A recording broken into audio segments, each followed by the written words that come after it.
السلام عليكم ورحمة الله وبركاته. إن الحمد لله نحمده ونستعينه ونستغفره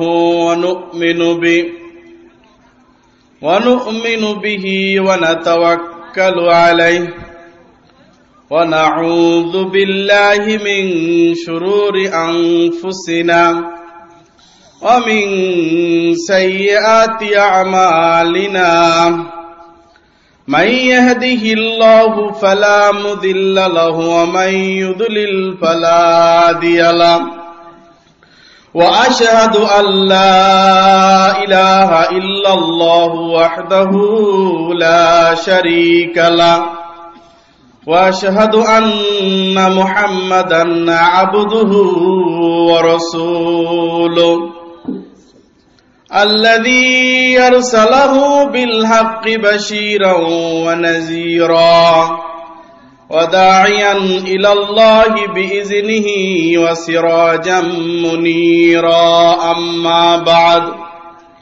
أما بعد فإن خير الحديث كتاب الله وخير الهدي هدي محمد صلى الله عليه وسلم وشر الأمور محدثاتها وكل محدثة بدعة وكل بدعة ضلالة وكل ضلالة في النار.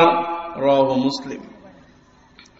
أما بعد فقد قال الله تبارك وتعالى في كلامه المجيد والفرقان الحميد: أعوذ بالله من الشيطان الرجيم. بسم الله الرحمن الرحيم. يا أيها الذين آمنوا لا تقدموا بين يدي الله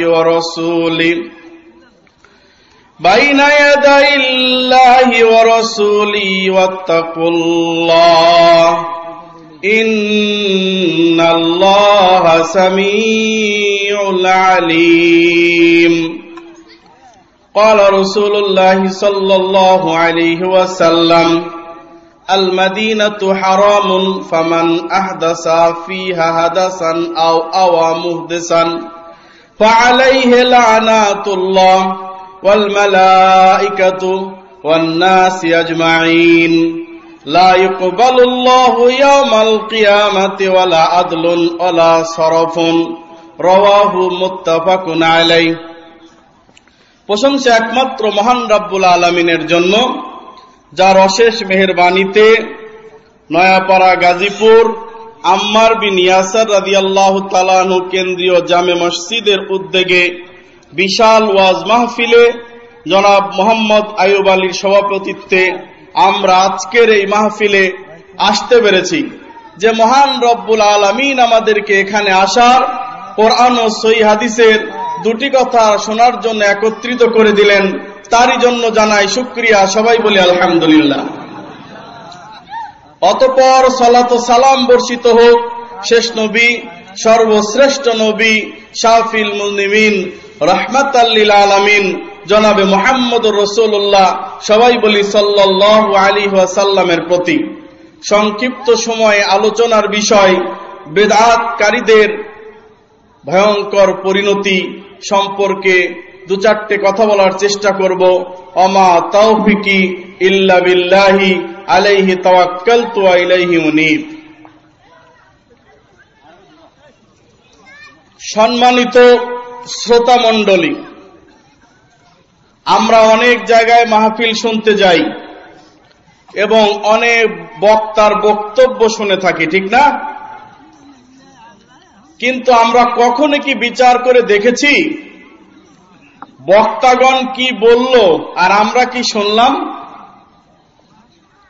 এদেশের অধিকাংশ বক্তা 99% বক্তাই মাহফিল শুরু অথবা খুতবা দেওয়ার আগে দুটা মিথ্যা কথা দিয়ে তাদের ওয়াজটা শুরু করে। কয়টা মিথ্যা কথা? দুইটা মিথ্যা কথা। জানতে চান সেই মিথ্যা কথা দুইটা কি?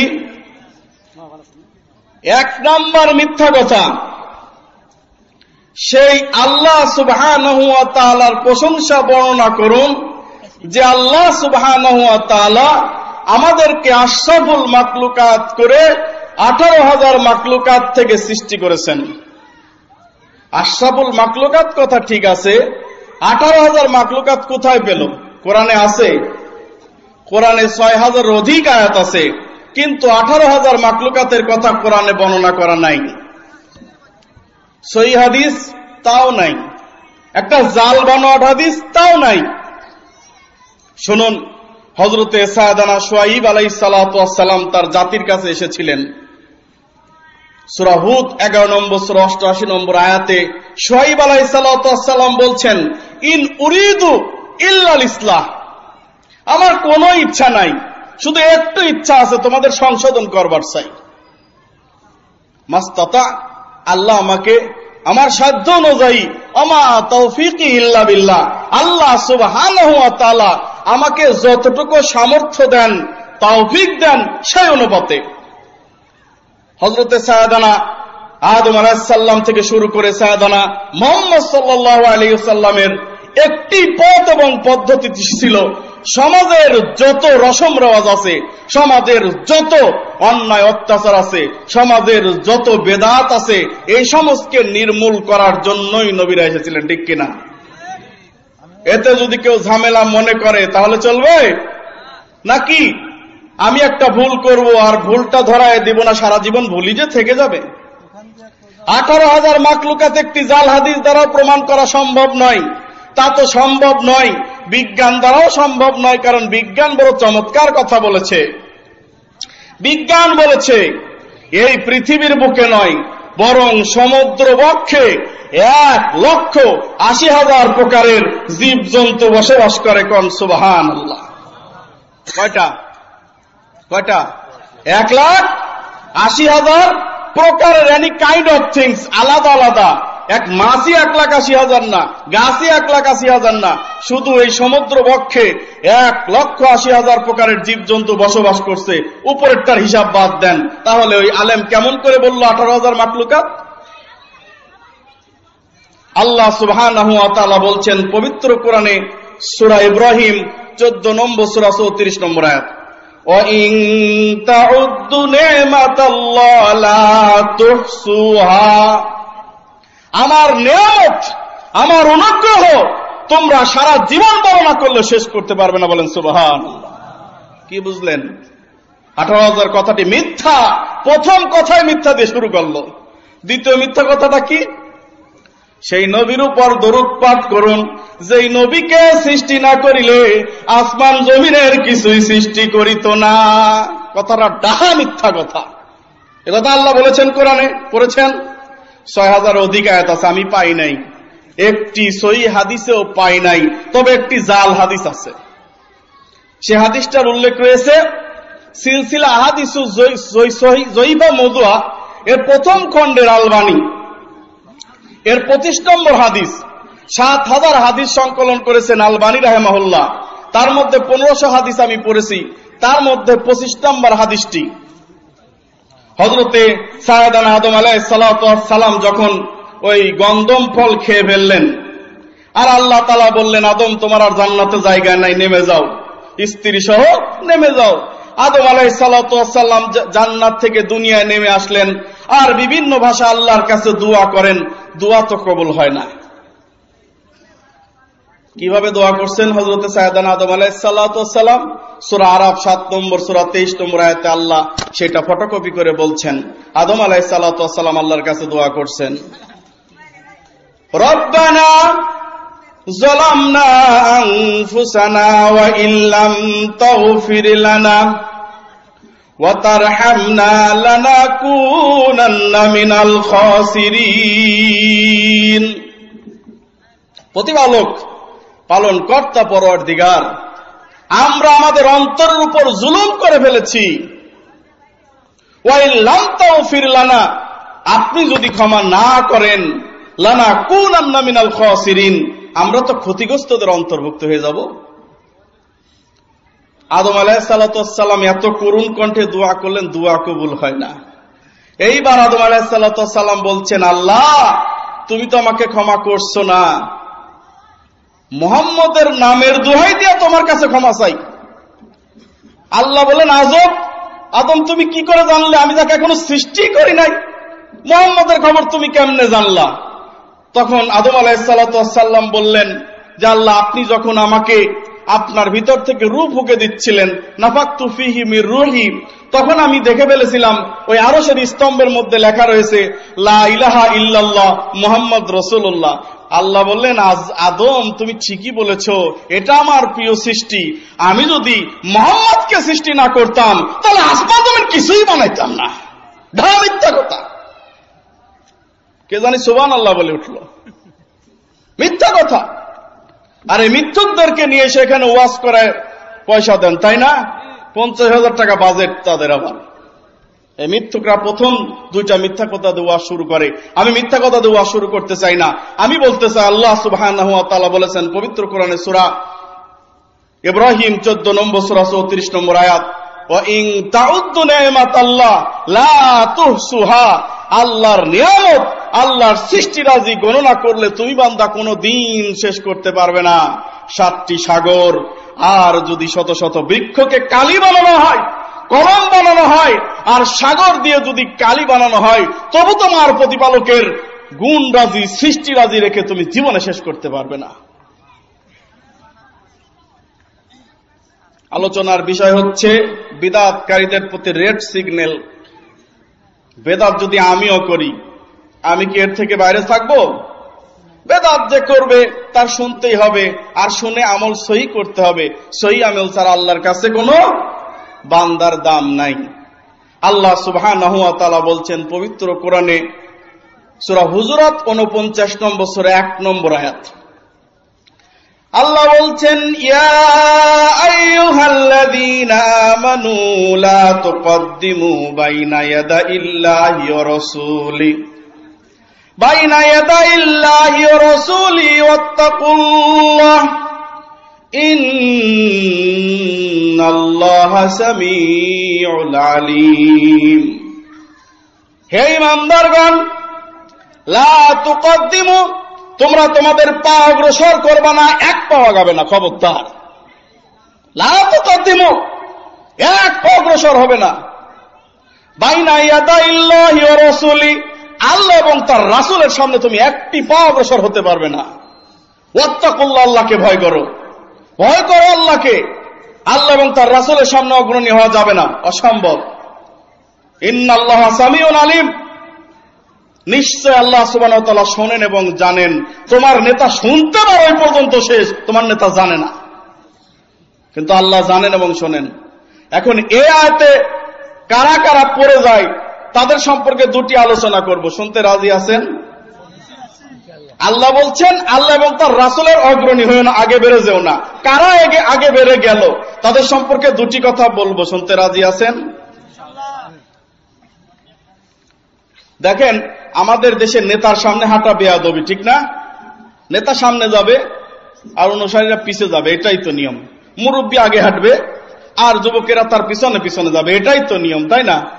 তাহলে এটা যদি বেয়াদবি হয়, নেতার সামনে হাঁটা যদি বেয়াদবি হয়, আর মুরব্বীর সামনে হাঁটা যদি বেয়াদবি হয়, আল্লাহ এবং তার রাসূলের সামনে হাঁটা বেয়াদবি হবে না ভাই?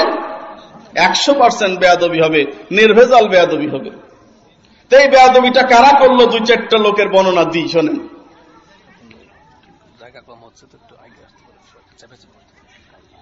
ভাই আপনাদেরকে একটা অনুরোধ করব, বিনা পয়সায় একটা সাদকা করবেন, টাকা লাগবে না, বিনা পয়সায় সাদকা। ভাই টাকা লাগবে না, ভয় পাইয়েন না। এটা বিনা পয়সা সাদকা করতে রাজি আছেন আপনারা সবাই? হাত তোলেন দেখি। জি, বিনা পয়সা সাদকা একটু আগায় আসেন, সাদকার সওয়াব হবে ইনশাআল্লাহ। সবাই একটু সামনের দিকে আগায় আসেন, পিছনে লোকজন বসতে পারছে না।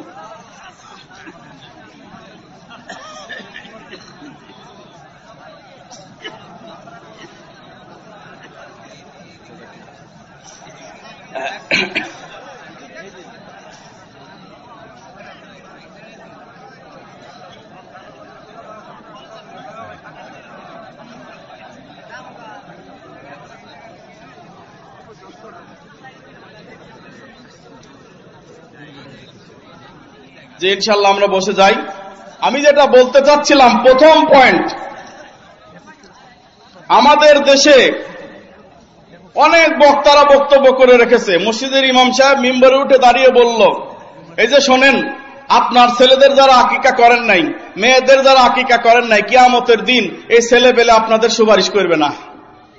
হাদিস, হুজুর হাদিস নাম্বার কনসে দেই, কিসের হাদিস নাম্বার? আমার ওস্তাদে কইছে, আমিও কইলাম।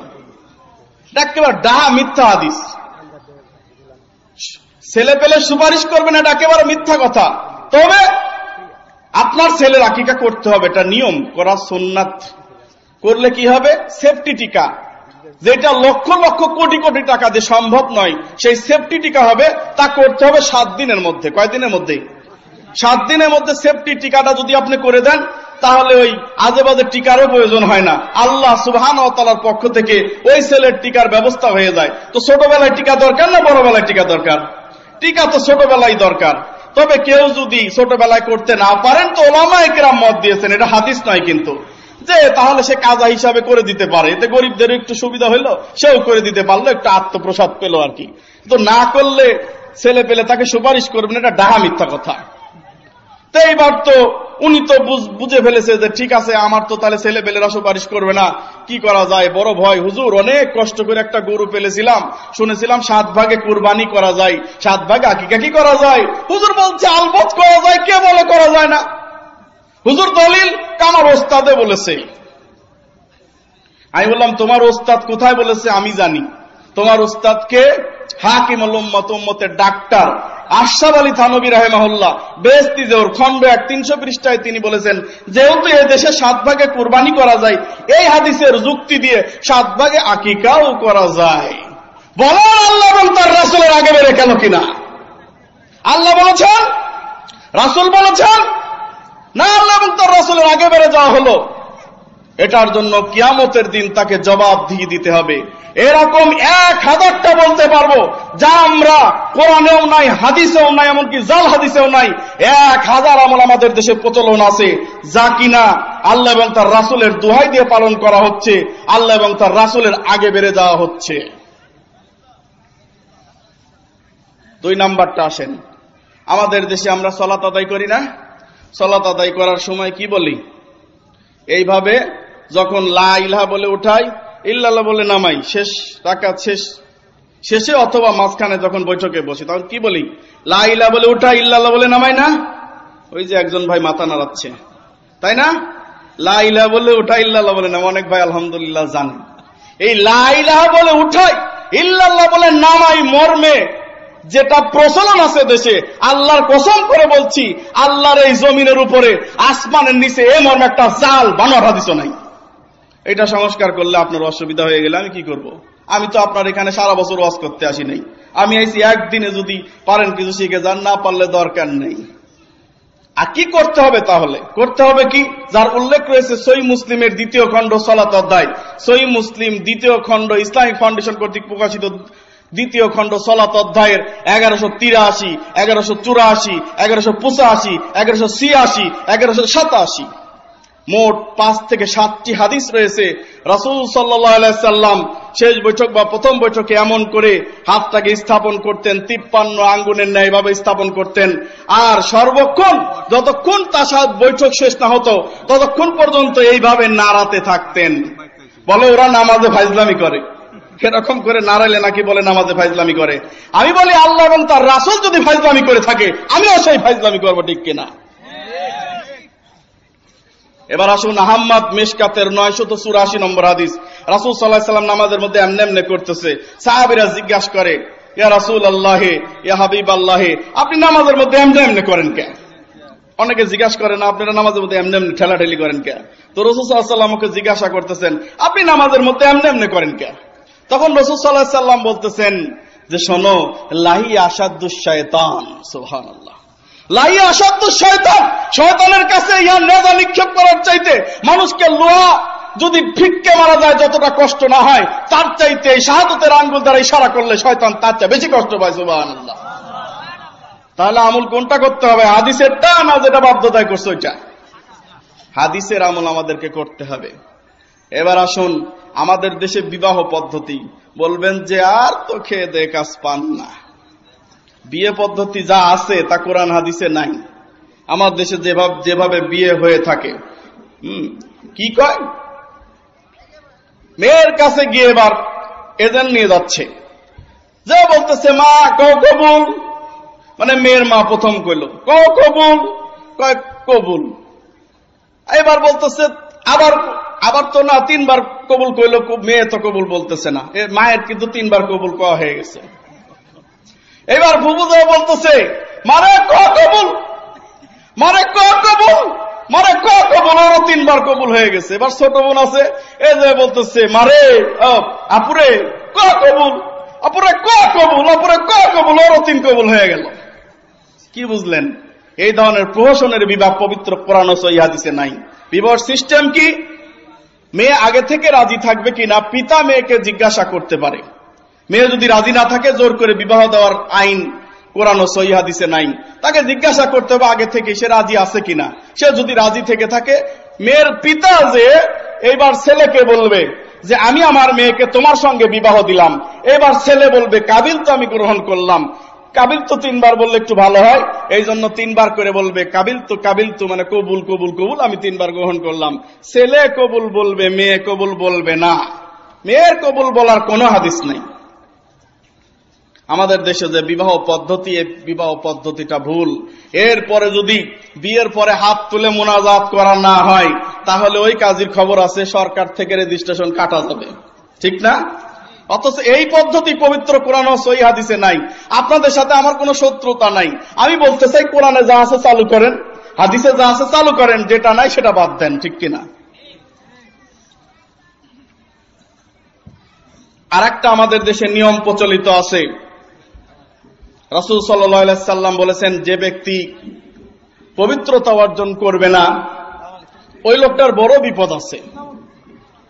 পেশাবে সতর্কতা যে অবলম্বন করবে না ওই ব্যক্তির বড় বিপদ আছে। কেমন বিপদ? কবরে তার আযাব হবে, কঠিন আযাব হবে। তখন এই কবর আযাব থেকে বাঁচার জন্য আপনারা কি ফর্মুলা বানায় নেবেন, নাকি আল্লাহ এবং তার রাসূল যেভাবে বলেছেন সেভাবে করতে হবে? রাসূল সাল্লাল্লাহু আলাইহি সাল্লাম সহিহ বুখারীর riwayate বর্ণনা আছে, আজিজুল হক নন্দিত 1 থেকে 10 খণ্ডের 6303 নম্বর হাদিস। রাসূল সাল্লাল্লাহু আলাইহি সাল্লাম যখন একটি টয়লেটে গেলেন, আনাস রাদিয়াল্লাহু তাআলা আনহু পানি নিয়ে গেলেন। রাসূল সাল্লাল্লাহু আলাইহি সাল্লাম পানি ব্যবহার করলেন, ঢিলা নিলেন না, কোনো প্রমাণ নাই। এরপর আরেকদিন সিচুয়েশন তৈরি হলো, রাসূল সাল্লাল্লাহু আলাইহি সাল্লামের কাছে নিয়ে যাওয়া হলো। রাসূল সাল্লাম বললেন, এখানে তো পানি নাই, তোমরা একটা কাজ করো, আমাকে বেজোড় সংখ্যক ঢিলা দাও। বেজোড় সংখ্যক ঢিলা দেওয়া হলো। এখানে একটি জিনিস জেনে রাখুন, একটি টিস্যু দিয়ে হবে না। অতএব যদি পানি না থাকে তাহলে টিস্যুকে 3 ভাগে ভাগ করতে হবে। ঢিল হলে বেজোড় সংখ্যক 3টি ঢিলা নিতে হবে। তো রাসূল সাল্লাল্লাহু আলাইহি সাল্লাম 3টি ঢিলা ব্যবহার করলেন, পানি আর ব্যবহার করলেন না। কিন্তু আমাদের দেশে পানিও ব্যবহার করে, আবার টিস্যুও ব্যবহার করে। এমন অবস্থা করেছে টয়লেট আটকে ফেলেছে।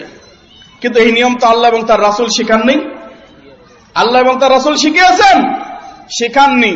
বরং রাসূল সাল্লাল্লাহু আলাইহি সাল্লামের নিয়ম হচ্ছে পানি পাওয়া গেলে আর টিস্যু কাপড় আর কিছুই দরকার নাই। বলে হুজুর আমাদের তো কেসকি মেরে অভ্যাস হয়ে গেছে, আমাদের ওই টিস্যু না ছাড়া হয় না। আসলে যাদের অভ্যাস হয়ে গেছে বড়ই কঠিন। আপনাদেরকে বলবো বেহায়াপনা বাদ দিয়ে আপনার প্রবলেম থাকলে ওই টয়লেটের মধ্যেই কাজটা সেরে ফেলুন, বাইরে আসার দরকার নাই। এই যে ওই কুলুপটা নিয়ে 40 কদম হাঁটা একটা বেহায়াপনার কাজ, যা মোল্লা আলীকারী হানাফি তিনি বলেছেন যে এর চাইতে বেহায়াপনার কাজ আর দুনিয়ায় একটাও নাই।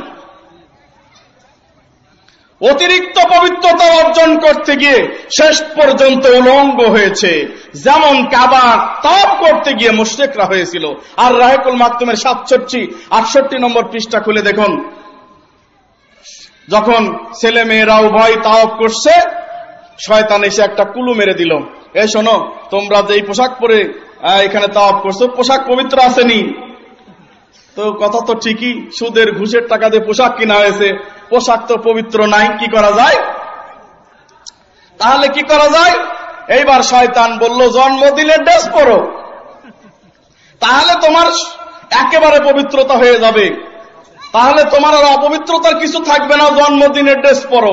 এরপরে নারী পুরুষ উভয় ন্যাংটা হয়ে তাওয়াফ করা শুরু করলো। কথাটি মিথ্যা নয়। আর রাহিকুল মাকতুমের 67-68 পৃষ্ঠায় উল্লেখ আছে, দেখে নেবেন। আজকে যে তারা ন্যাংটা হয়ে কি করলো, কাবা তাওয়াফ করা শুরু করলো। তাই বলি, অতি পবিত্রতা অর্জন করতে গিয়ে উলঙ্গপনা ইসলাম বৈধ করে নাই। আপনার চেষ্টা করতে হবে যথাযথ পবিত্রতা অর্জন করার জন্য, কিন্তু সেই জন্য বাড়াবাড়ি করা যাবে না। বাড়াবাড়ির রাস্তা বড় খারাপ রাস্তা, ওই রাস্তা থেকে আমাদেরকে বের হয়ে আসতে হবে। আমাদের দেশে যখন আযান দেওয়া হয়, আশহাদু আল্লা ইলাহা ইল্লাল্লাহ আশহাদু আন্না মুহাম্মাদুর রাসূলুল্লাহ, আযান দেয় না, তখন কিছু সংখ্যক পাবলিক দেখবেন আঙ্গুলটা এমনি করে নিয়ে এমনি করে চুমা দেয়, দেয় না? দেয় না? আমার দেশে কিছু পাবলিক আছে না, এটার কোনোই প্রমাণ নাই। অতিরিক্ত মহব্বত দেখায়, কোরআন রে চুমু খায়। কোরআন রে চুমু খাওয়ার কথা কি আল্লাহ রাসূল বলছেন? যদি বলেন যে কোরআন রে চুমু খাইছি, ভালো কাজই তো করছি, তা আমি বলি যে ব্যক্তি পৃথিবীর সর্বশ্রেষ্ঠ মানুষ, যার উপর কোরআন নাজিল হইল, সে কি কোনদিন কোরআন চুমা খেয়েছেন? প্রশ্ন আসবে না। তাহলে কোরআন হচ্ছে চুমা খাওয়ার জিনিস নয়, বরং এই কোরআন দ্বারা আপনার রাষ্ট্র চলবে, কোরআন দ্বারা আপনার সমাজ চলবে, কোরআন দ্বারা আপনার প্রত্যেকটি দিক এবং বিভাগ চলবে। এই জন্য কোরআনকে আনা হয়েছে। কোরআনকে তাবিজ বলে গলায় পড়ার জন্য নাজিল করা হয় নাই। আজকের এই বিশ্বের টালমাটাল অবস্থায় পবিত্র কোরআনের আইন এবং হুকুম যদি আমরা মেনে চলতাম, তাহলে এত বিপদ, এত কিছুই থাকতো না। তাই আমি জামালপুরের মাহফিলে একটি কথা বলেছিলাম, বাংলাদেশের মানুষ সরকারের কাছে ভাত চায় না, কালভার্ট চায় না, ব্রিজ চায় না, শান্তি চায়। বাংলাদেশের মানুষ শান্তিতে বসবাস করতে চায়। পবিত্র কোরআন ও সহিহ হাদিসের বিধান যতদিন পর্যন্ত এই সমাজে, এই রাষ্ট্রে কায়েম না হবে, ততদিন পর্যন্ত এই সমাজ থেকে কখনো এই সমস্ত দুর্নীতি কখনো শেষ হবে না। আদর্শবান মানুষ যতদিন গড়ে না উঠবে, ততদিন পর্যন্ত কোরআনের হুকুমও কায়েম হবে না। আমরা শুধু বোমা মেরে রাজনীতি করে যদি কোরআনের হুকুম কায়েম করতে পারতাম, তো রাসূল সাল্লাল্লাহু আলাইহি সাল্লাম ওই একদিনেই ওই 2 পর্বতকে নিয়ে গিয়ে পুরো মক্কাবাসীকে মেরে ফেলে একাই রাজ্য দখল করতেন। জি না, নিজে আগে আদর্শ হন, আদর্শ মানুষ তৈরি করুন, এরপরে আপনার রাষ্ট্র একাই কায়েম হয়ে যাবে। একজন তাফসীর কারক বলেছিলেন, তোমার হৃদয়ে খেলাফত প্রতিষ্ঠা করো, তোমার জমিনে খেলাফত প্রতিষ্ঠিত হয়ে যাবে। আগে হৃদয়ে খেলাফত প্রতিষ্ঠিত করতে হবে, প্রত্যেক মানুষের দ্বারে দ্বারে এই নসিহত পৌঁছায় দিতে হবে। আমাদের দেশে সালাত শেষ করে কিছু সংখ্যক মুরব্বীরা আছে, অতি মহব্বতের সহিত মাথার উপর হাত দিয়ে কি জানি পড়ে, কি পড়ে আমি আগে জানতাম না, পরে শুনি পরে ইয়া কাবিয়্যু ইয়া কাবিয়্যু ইয়া কাবিয়্যু। এটার কোনো ভিত্তি নাই। এই সমস্ত আমল পরিত্যাগ করতে হবে, নইলে কিয়ামতের দিন আপনাকে চরমের মূল্য দিতে হবে। বেদাতি আমল কোনো কাজে লাগে না। এজন্য আপনাদেরকে চিন্তা ভাবনা করে অগ্রসর হতে হবে ভাই এবং বন্ধুগণ। হযরতে জাবির বিন আব্দুল্লাহ রাদিয়াল্লাহু তাআলা আনহু হাদিসটির উল্লেখ রয়েছে তাফসীর ইবনে কাসির সূরা নাসর 110 নম্বর 110 নম্বর সূরার ব্যাখ্যা দ্রষ্টব্য 315 পৃষ্ঠায় হাদিসটি উল্লেখ রয়েছে। জাবির বিন আব্দুল্লাহ রাদিয়াল্লাহু তাআলা আনহু তার এক প্রতিবেশী সিরিয়া থেকে ঘুরে এসে তাকে জানাচ্ছেন, ও জাবির বিন আব্দুল্লাহ, তুমি কি জানো রাসূল সাল্লাল্লাহু আলাইহি সাল্লামের পোশাক এখনো পুরনো হয় নাই, তিনি মারা গেছেন, তার ঘটি তবলা এখনো আছে, তার বিবিরা এখনো জীবিত। অথচ আমি সিরিয়ায় গিয়ে দেখে আসলাম মানুষ বেদাতে নিমজ্জিত হয়ে গেছে, ইসলামকে আর চেনা যায় না।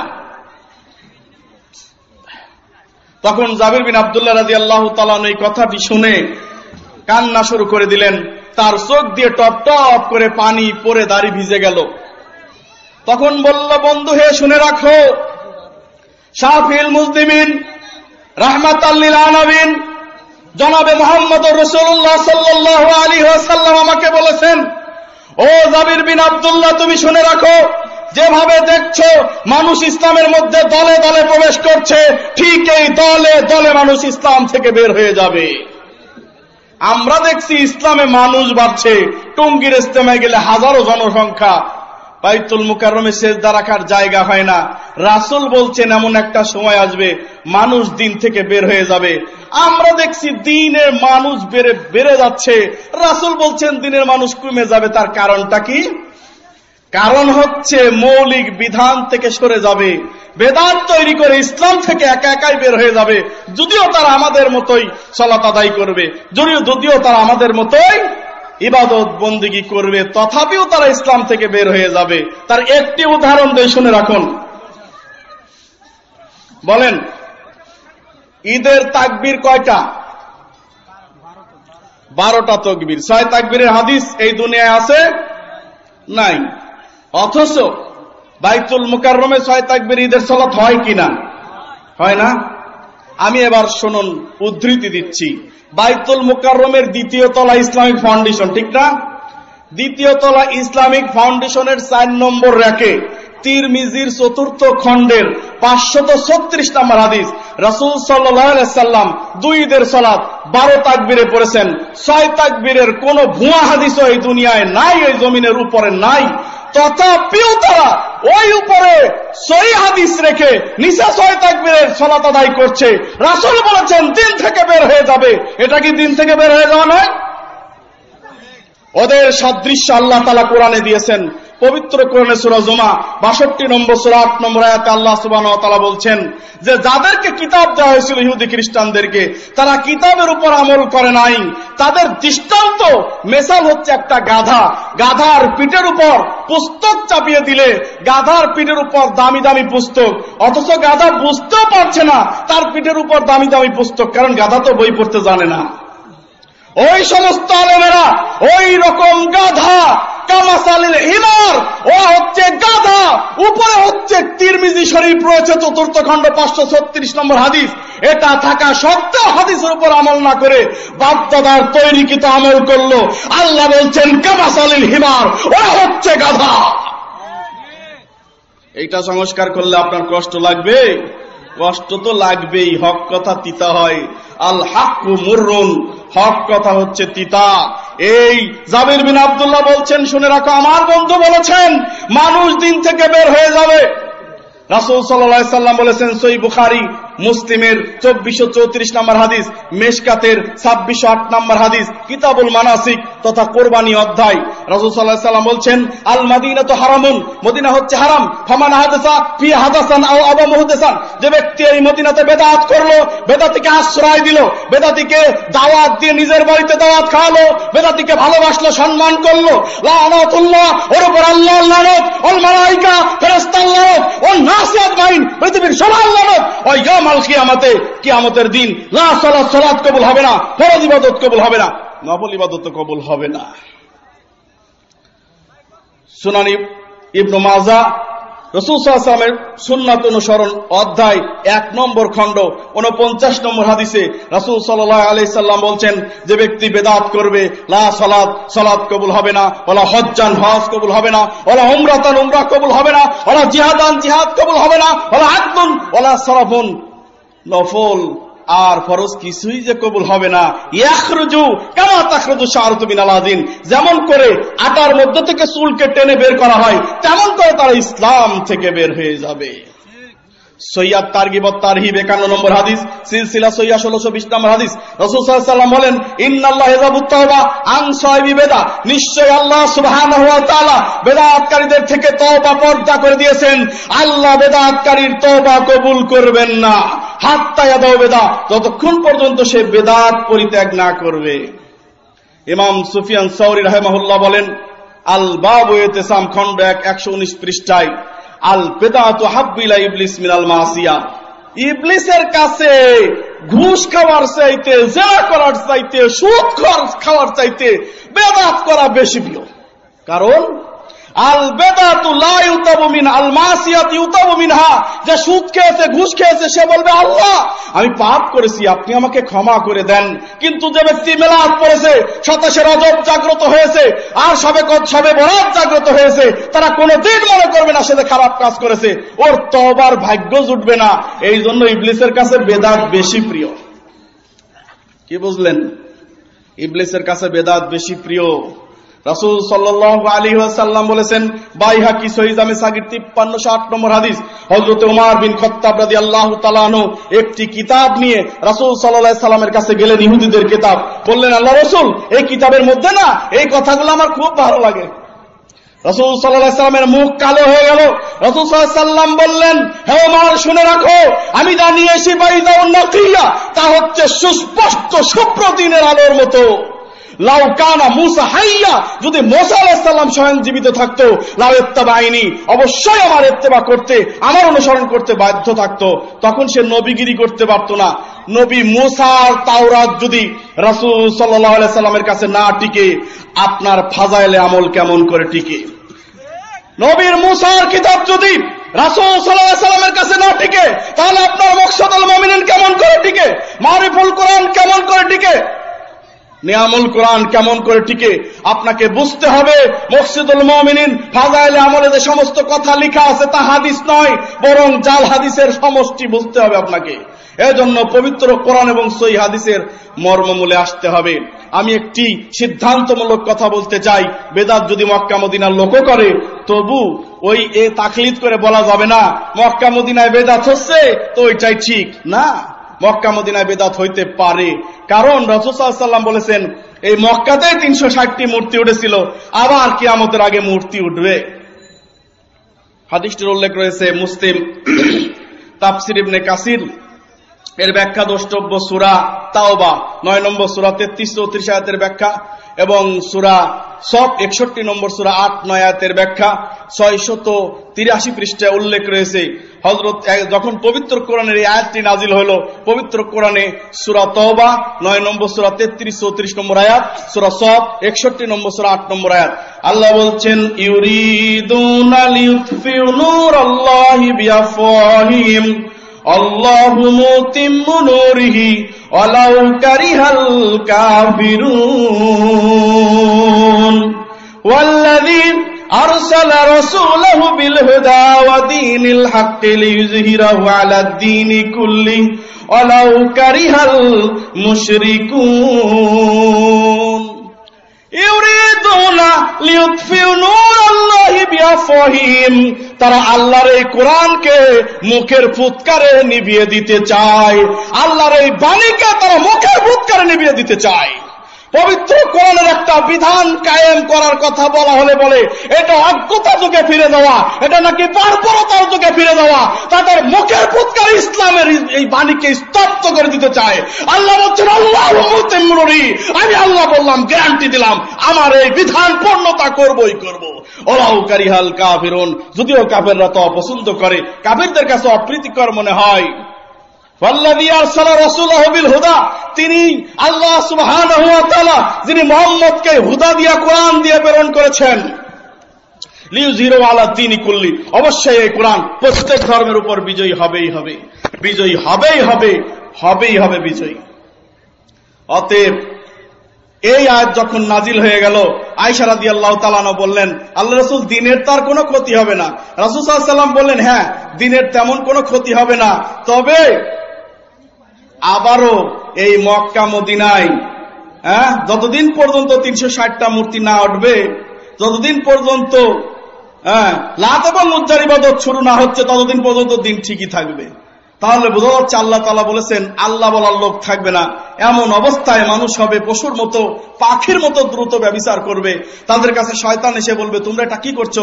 তখন বলবে, ধর্ম একটা দাও। তখন তারা ধর্ম বানিয়ে নিয়ে আবার সেই 360টি মূর্তি স্থাপন করে এমন অবস্থা হবে, তখন দুনিয়ায় কিয়ামত হয়ে যাবে। তাই মক্কা মদিনাতে যে সহি আমল হবে এমন গ্যারান্টি দেওয়া যায় না, তবে হলফ করে বলতে পারি 99% আমল মক্কা মদিনায় সঠিক আছে। তবে সেইখানে যদি কোনো আমল সঠিক না থাকে, এই জন্য আমাকে দোহাই দেওয়া যাবে না মক্কা মদিনার, দোহাই দিতে হবে পবিত্র কোরআন ও সহিহ হাদিসের। রাসূল সাল্লাল্লাহু আলাইহি সাল্লাম বলেন, মুয়াত্তা মালিক এবং মিশকাতের 186 নম্বর হাদিস, তারাকতু ফিকুম আমরাইন লাম তাদিল্লু মা তামাসসাকতুম বিহিমা কিতাবাল্লাহ ওয়া সুন্নাত নবিহি, আমি তোমাদের কাছে দুটি জিনিস ছেড়ে যাচ্ছি, এক হচ্ছে আল্লাহর কিতাব কোরআন ও সুন্নাত নবিহিম, রাসূলের সুন্নাত। বললেন না মক্কা মদিনা ছেড়ে যাচ্ছি, অর্থাৎ কোরআন ও সহিহ হাদিস ছেড়ে যাচ্ছি। সুতরাং ভাই এবং বন্ধুগণ, আমাদেরকে সঠিক আমল করতে হবে। আর সঠিক আমলের কাফেলা তৈরি করতে হলে আমাদেরকে অবশ্যই সাহায্য সহযোগিতার হাত সম্প্রসারিত করতে হবে। আপনাদেরকে একটা কথা বলে যাই, কিয়ামতের দিন কঠিন দিনে বাঁচার কোনো উপায় থাকবে না, তবে একটা জিনিস আপনাকে সেদিন উদ্ধার করতে পারবে। কবরের আযাব মাফ করার মতো কেউ নাই দুনিয়াতে। কবরে চলে যাবেন, নেটওয়ার্ক মোবাইলের বন্ধ হয়ে যাবে, কিন্তু কবরে গেলে যেটা সাথী হয়ে থাকবে সেটা একটা জিনিস। আপনাদের কাছে সেই জিনিসটা একটু টাচ দিয়ে আমি চলে যাচ্ছি। রাসূল সাল্লাল্লাহু আলাইহি সাল্লাম বলেছেন, কবরের আযাব মাফ করে দিতে পারে সাদাকা। বলেন সুবহানাল্লাহ। সাদাকা করলে কবরের আযাব হবে না ইনশাআল্লাহ। এবং কিয়ামতের ওই কঠিন দিনে যখন কোনো ছায়া থাকবে না, তখন আল্লাহ সুবহানাহু ওয়া তাআলা এই দানের ছায়াতলে আপনাকে অতিথি করবেন। বলেন সুবহানাল্লাহ। তৃতীয়ত কথা হচ্ছে, এই দানই হবে দলিল বোরহান। কিয়ামতের দিন যখন জান্নাতে তো আপনার কঠিন হয়ে যাবে, আল্লাহকে যখন বলবেন, আল্লাহ এই যে দলিল, এই যে দেখো আমি দান করেছি, তখন আপনার এই দলিলটা হয়ে যাবে। অতএব এই দলিল দেখায় সেদিন জান্নাতে যেতে পারবেন ইনশাআল্লাহ। সুতরাং আপনারা যথাসাধ্য দান করার চেষ্টা করবেন। আমি বলে গেলাম ইনশাআল্লাহ, পরবর্তী বক্তা আসবে এবং মাঝখানে কিছু দান সদকা করার জন্য বলবেন ইনশাআল্লাহ। আপনারা সবাই স্ব উদ্যোগে দান করার চেষ্টা করবেন। আল্লাহ সুবহানাহু ওয়া তাআলা আপনাদের প্রচেষ্টা কবুল করুন। আল্লাহুম্মা আমিন। পবিত্র কোরআন ও সহিহ হাদিসের উপর আমল করার তৌফিক দান করুন। আল্লাহুম্মা আমিন। বারাকাল্লাহু লানা ওয়া লাকুম ফিল কুরআনিল আযীম ওয়া নাফা'নি ইয়াকুম আয়াতি ওয়া যিকরিল হাকীম।